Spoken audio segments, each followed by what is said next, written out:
ಏನಪ್ಪ ಇದು? ಹೊಟ್ಟೆ ಹಸಿತಾಯ್ತು, ತಿಂಡಿ ತಿಂದೆ ಅಷ್ಟೇ. ಅದೆಲ್ಲ ನಾನು ಕೇಳಿದ್ದು. ಇಲ್ಲೇನ್ ಮಾಡ್ತಾ ಇದ್ಯಾ? ಮಲಗಿದ್ದೆ.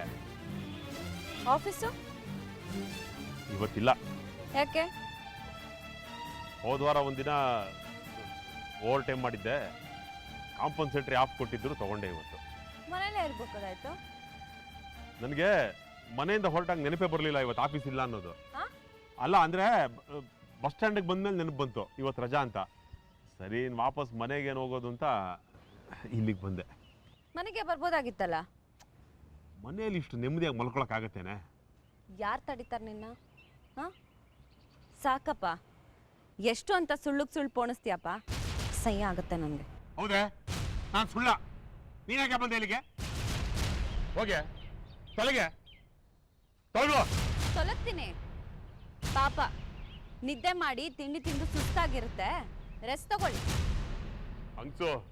ಹಂಗ್ಸು ನೀನು. ನಾಚಿಕೆ ಆಗೋದಿಲ್ವಾ? ಎಷ್ಟು ದಿನ ಈ ನಾಟಕ ಮಾಡ್ತಿದ್ಯಾ? ನನಗೆ ಯಾಕೆ ನಾಚಿಕೆ ಆಗ್ಬೇಕು? ನಿಮಗ್ ನಾಚಿಕೆ ಆಗ್ಬೇಕು. ನೀನು ನಿಮ್ಮಮ್ಮ ಇಬ್ರು ಸೇರ್ಕೊಂಡು ಡಿವೋರ್ಸ್ ಕೊಡ್ತೀನಿ ಅಂತ ನಾಟಕ ಮಾಡ್ತಾ ಇದ್ದೀರಲ್ಲ. ಹಾಗಾದ್ರೂ ನಿನ್ನ ವಕ್ರ ಬುದ್ಧಿ ನೆಟ್ಟಿಗಾಗುತ್ತೆ ಅನ್ನೋ ನಂಬಿಕೆ ಮೇಲೆ. ನಾನು ಅಷ್ಟೇ. ನಾನು ಹೀಗೆಲ್ಲ ಮಾಡಿದ್ರೆ ನೀವು ಸರಿ ಹೋಗ್ತೀರಾ ಅನ್ನೋ ನಂಬಿಕೆ ಮೇಲೆ ಮಾಡ್ತಿರೋದು. ಆದ್ರೆ ಇದು ಮೋಸ. ಯಾವ್ದು ಮೋಸ? ನೀವು ಮಾಡ್ತಿರೋದು ಮೋಸ. ನಮ್ಮೆಲ್ಲರ ವಿಶ್ವಾಸಕ್ಕೆ ನೀನು ಪೆಟ್ಕೊಟ್ಟಿದ್ಯಾ. ನೀನ್ ಹಾಗೆ ಅನ್ಕೊಂಡ್ರೆ ನಾನು ಏನು ಮಾಡಕ್ಕಾಗಲ್ಲ. ನೀ ಏನ್ ಮಾಡಕ್ಕಾಗುತ್ತೆ? ಭಾವನೆಗಳಿದ್ರೆ ತಾನೇ ನೀನು.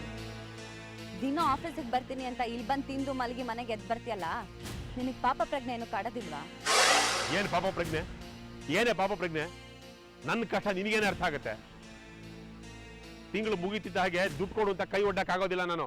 ಸ್ವಲ್ಪ ಅರ್ಥ ಮಾಡ್ಕೊ ನನ್ನ ಪರಿಸ್ಥಿತಿನ. ಅಬ್ಬಾ, ಎಂಥ ಪರಿಸ್ಥಿತಿ ಪಾಪ.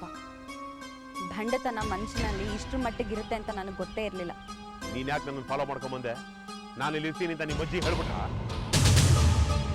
ಅಂದ್ರೆ ಅಜ್ಜಿಗೂ ಈ ವಿಷಯ ಗೊತ್ತಿದ್ಯಾ? ಛೇ, ಇಂಥದಕ್ಕೆಲ್ಲ ನಿನ್ನ ಕೈ ಜೋಡಿಸ್ತಿದಾರಲ್ಲ.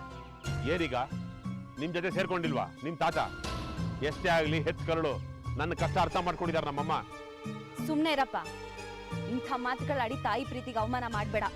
ನಿನ್ ಕೈ ಮುಗಿದು ಕೇಳ್ಕೊತೀನಿ, ದಯವಿಟ್ಟು ಈ ವಿಚಾರನ ನಿನ್ನ ಬಾಯಿ ಬಡಕಿ ಅತ್ತೆಗೆ, ಮೂಷಂಡಿ ಅಮ್ಮಂಗೆ, ಕೆಲಸ ಇಲ್ಲದೆ ಕೂತಿದಾರಲ್ಲ ನಿಮ್ ತಾತ, ಅವ್ರಿಗೆ ಹೇಳ್ಬೇಡ. ಮೊದಲೇ ನನ್ನ ಕಂಡ್ರೆ ಅಷ್ಟಕ್ಕಷ್ಟೇ. ಯಾವ ಬಾಯಲ್ಲಿ ಹೇಳ್ತಿದ್ಯಪ್ಪ? ನಿನ್ನ ಈ ಪಾಪದ ಕೆಲಸದಲ್ಲಿ ನನ್ನೂ ಸೇರಿಸ್ತಾ ಇದ್ಯಾ? ಸೇರ್ಬೇಕು. ನಿಮ್ಮ ಅಮ್ಮಂಗೆ ಸಪೋರ್ಟ್ ಮಾಡಕ್ಕಾಗತ್ತೆ, ನಿಮ್ಮ ಅಪ್ಪಂಗೆ ಸಪೋರ್ಟ್ ಮಾಡಕ್ಕಾಗಲ್ವಾ? ಮಗಳಾಗಿ ಇದು ನಿನ್ನ ಕರ್ತವ್ಯ. ಎಂಥ ಘನವಾದ ಕರ್ತವ್ಯ ನನ್ನ ಮೇಲೆ ಹೊರಿಸ್ತಾ ಇದ್ಯಾ? ತಲೆ ಮೇಲೆ ಇಟ್ಕೊಂಡು ಮಾಡ್ಬೇಕಷ್ಟೇ.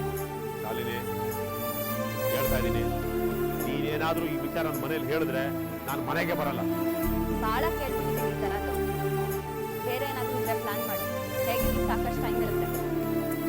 ಏ ಶಾಲಿನಿ, ನನ್ನ ಮಾತು ಕೇಳು. ನೀನ್ ನಿಜವಾಗ್ಲೂ ನನ್ನ ಮಗಳೇ ಆಗಿದ್ರೆ ಈ ವಿಚಾರನ ಮನೇಲಿ ಹೇಳಲ್ಲ.